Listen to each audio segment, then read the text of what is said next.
బాగుండేదో అది ఆ కళ్ళ కూడా అనుకున్నా నేను. ఒక పక్క నువ్వు బిడ్డ, ఒక పక్క మేము బిడ్డ అనుకుంటే అది కాలేకపోయింది. వాళ్ళు పిలిచి పర్మిషన్ రద్దు చేస్తున్నామని చెప్పి లెటర్ రాసి పంపారు.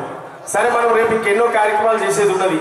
ఇప్పుడే మనం ఎందుకంటే పోలీసులకు కూడా తెలుసు ఈ కేసీఆర్ మాట్లాడేటన్ని దొంగ మాటలే, ఈ ఇచ్చే హామీలన్నీ ఉట్టి మాటలే, తెలంగాణ ఏది జరగదని చెప్పి వాళ్ళకు కూడా తెలుసు. వాళ్ళు మనకు కోఆపరేషన్ చేస్తారు, సహకరిస్తారు. కానీ వాళ్ళ మాట కాదని చెప్పి మనం వాళ్ళు ఏం చేస్తారు పాపం, పాలకులు ఏది చెప్తే అది చెప్పాల్సినట్టు అది చేయాల్సినటువంటి పరిస్థితి వాళ్ళ కాడ ఉంది.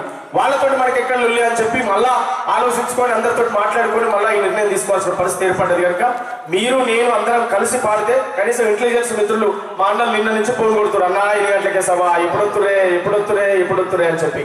నేను మా అన్న వాళ్ళని సభ అయిపోయేదాకా ఉండమని కోరుతా ఉన్నా.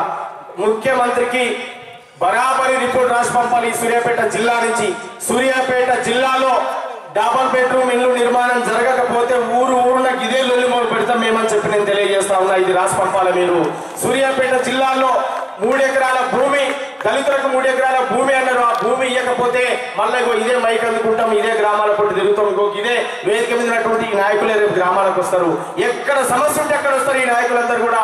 అది పాట తీసుకపోతే వాళ్ళకేమైనా కార్యక్రమాలు రాలేకపోయినా మేమున్నాం, మా పాట వీళ్ళందరూ కూడా గ్రామాలకు రప్పించేటువంటి పరిస్థితిలో ఉంటుందని చెప్పి నేను కోరుతా ఉన్నా.